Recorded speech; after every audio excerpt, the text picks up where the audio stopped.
नमस्कार दोस्तों, उम्मीद है आपसे बढ़िया होंगे। स्वागत है आप सभी का द एग्री बुलेटिन यानी कि कृषि से जुड़ी हुई खबरों और जानकारियों में। आज हम बात करने वाले हैं कि किस प्रकार से हरा तेला ग्रीन लीफ होपर हमारे नरमे या कॉटन की फसल को नुकसान पहुंचा रहा है और कैसे हम इसको रोकथाम कर सकते हैं,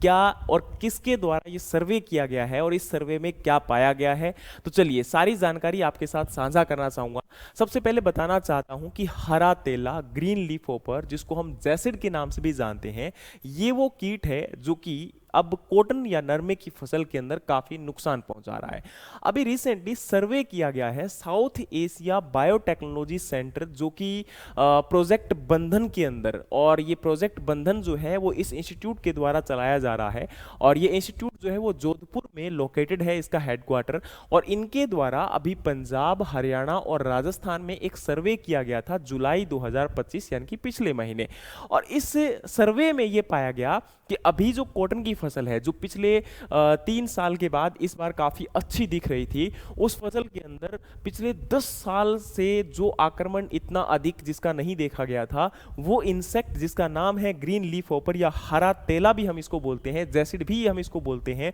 जिसका साइंटिफिक नेम, वैज्ञानिक नाम है अमरास्का बेगेटुला बेगेटुला, जो कि अभी प्रेजेंट टाइम में जुलाई और अगस्त के महीने में नरमे की फसल में काफी अधिक नुकसान भी पहुंचा सकता है। तो अभी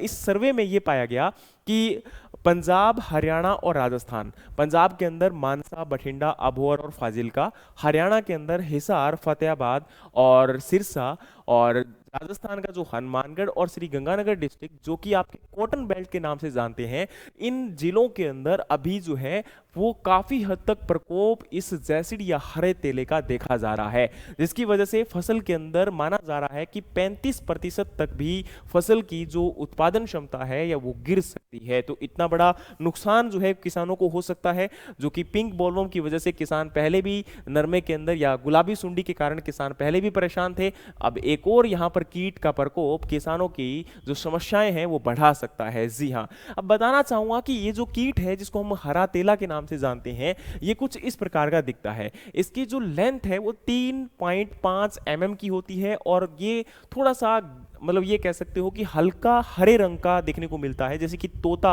आपने पैरट देखा होगा, उसकी के कलर का लगभग ये होता है। और ये इसके पीछे जो है ब्लैक 2 स्पॉट आपको देखने को मिलेंगे, और ये थोड़ा सा टेढ़ा, डायगनली आप ये कह सकते हो, जैसे फॉर एग्जांपल ये है, ये इंसेक्ट यहाँ पर है तो ये इस प्रकार से चलेगा, मतलब टेढ़ा जो है इसके अंदर मूवमेंट आपको देखने को मिलेगी। आप आराम से इसको पहचान सकते हो। और इसमें याद रखना कि इसकी जो निम्फ और अडल्ट, ये दोनों ही आपके प्लांट से उसके जूस को सक करने का, या ये कह सकते हो चूसने का, रस चूसने का काम करते हैं, जिसकी वजह से धीरे धीरे प्लांट में काफी कमजोरियां देखने को मिलती है। और इससे क्या नुकसान होता है तो बताना चाहता हूं कि एक तो होपर बर्न, आपने देखा होगा कि खेत के अंदर गहरे भूरे और थोड़े थोड़े आप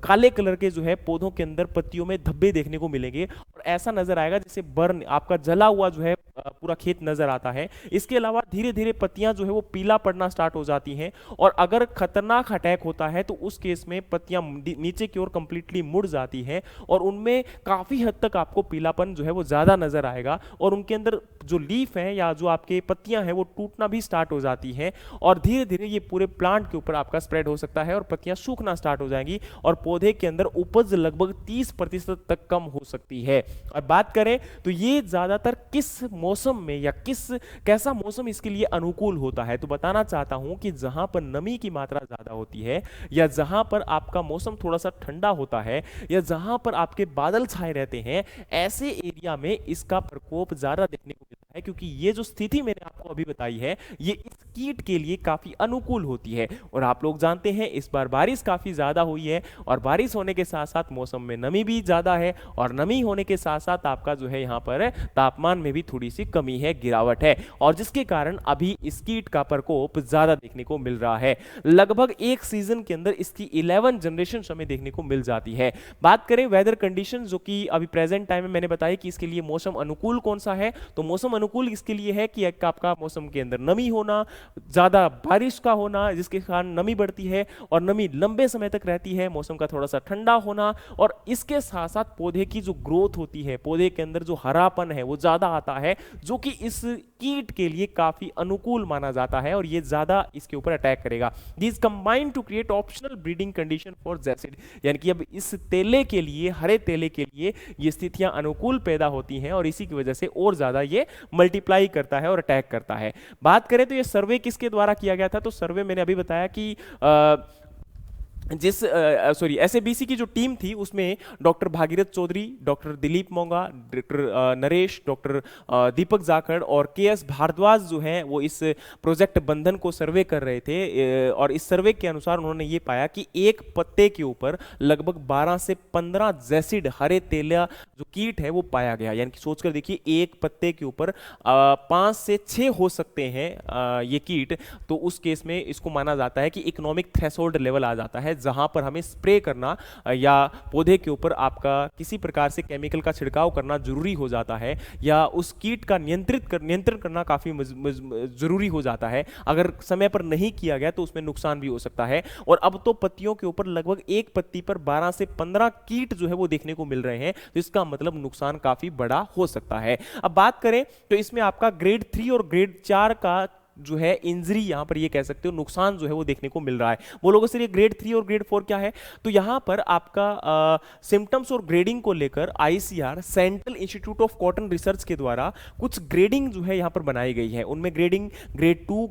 ग्रेड 3 ये आपका है। ग्रेड 2, 3, 4 के अंदर क्या होता है, ग्रेड 2 में पौधे के अंदर आपका जो क्रिंकलिंग देखने को मिलेगा, मतलब लीफ के अंदर जो स्प्लिटिंग आपका होता है एक प्रकार से, वो माइनर होता है, बहुत कम होता है, 1-2 पत्तियों पे होता है और पौधा आपका पीला पड़ना स्टार्ट हो जाता है, जहां पर हमें एक्शन लेना पड़ेगा। यानी कि कीट को नियंत्रित करने के लिए कोई ना कोई हमें जो है कंट्रोल मेजर को स्प्रे वगैरह करना पड़ेगा। दूसरा होता है कि जहां पर पूरे पौधे के ऊपर ये आपका स्प्रेड हो जाता है, पौधे की और ज्यादा पत्तियां पीली हो जाती है, पौधे की ग्रोथ रुक जाती है, पौधे की हाइट कम होना स्टार्ट हो जाती है। और नेक्स्ट आपका स्वीयर, जिसके अंदर पौधे के अंदर पत्तियां जो है वो भूरी नजर आनी स्टार्ट हो जाती है और एक प्रकार से ऐसे लगेगा जैसे पूरा का पूरा पौधा जल चुका है। और खेत में जिस एरिया में अटैक होगा वहां पर जले हुए के जो निशान है वो आपको देखने को मिलेंगे। एक प्रकार से जैसे कि पौधे जलते हैं तो उसके बाद कैसे नजर आते हैं, काफी भूरे और काले कलर के, तो वही आपको स्थिति जो है खेत में नजर आ सकती है अगर काफी ज्यादा अटैक बढ़ जाता है। तो उसको हम होपर बर्न के नाम से जानते हैं और अगेन आपके पत्तियां पूरा कंप्लीटली सूखना